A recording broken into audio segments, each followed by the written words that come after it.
என் ரத்தத்தின் ரத்தமான உடன்பிறப்புகளே. எம்ஜிஆர் அவர்களின் மனதை நெகிழ வைத்த சம்பவம். பி. நாகிரெட்டி தயாரிப்பில் உருவானதுதான் நம் நாடு திரைப்படம். அந்த படத்தின் 107வது நாள் விழா சேலம் பேலஸ் திரையரங்கில் நடந்தது. மக்கள் திலகமும் விழாவிற்கு வந்திருந்தார். சேலத்தில் விழா நடந்த பேலஸ் திரையரங்கத்தின் முதலாளி ஒரு மூதாட்டியை மேடை அருகே மக்கள் திலகத்திடம் அழைத்து வந்தார். படம் ஓடிய 100 நாட்களும் விடாமல் இந்த அம்மா டிக்கெட்டு வாங்கி வந்து படம் பார்த்தார்கள். அவர் உங்களை நேரில் பார்க்கணுமாம் என்று சொல்ல, மக்கள் திலகம் எழுந்து கை கொடுத்து அவரை மேடையில் ஏற்றி தன் அருகில் உட்கார வைத்தார். எல் போட்டால் என்னையாகும் அளவிற்கு கூட்டம். வந்திருந்தவர்களை எல்லாம் கண்டுகொள்ளாமல் அந்த மூதாட்டியிடம் குசலம் விசாரிக்க துவங்கினார்.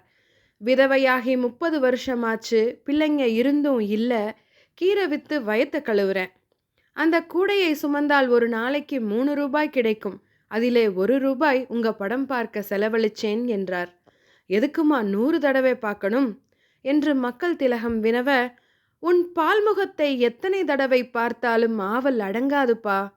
அதோட உன்னை பெத்த புண்ணியவதி எப்படி அதிர்ஷ்டமானவன்னு நினச்சி பார்க்குறேன்.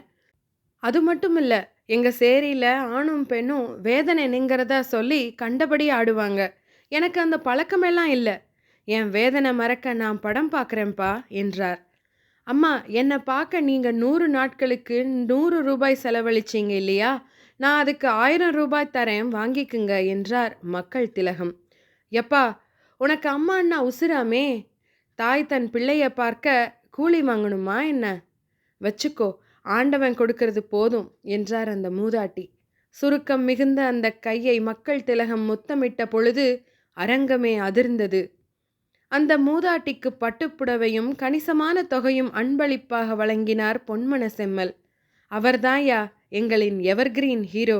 இந்த வீடியோ உங்களுக்கு பிடிச்சிருந்தா லைக் பண்ணுங்க, ஷேர் பண்ணுங்க, கமெண்ட் பண்ணுங்க, சப்ஸ்கிரைப் பண்ணுங்க, மறக்காம பெல் ஐகானை கிளிக் பண்ணுங்க.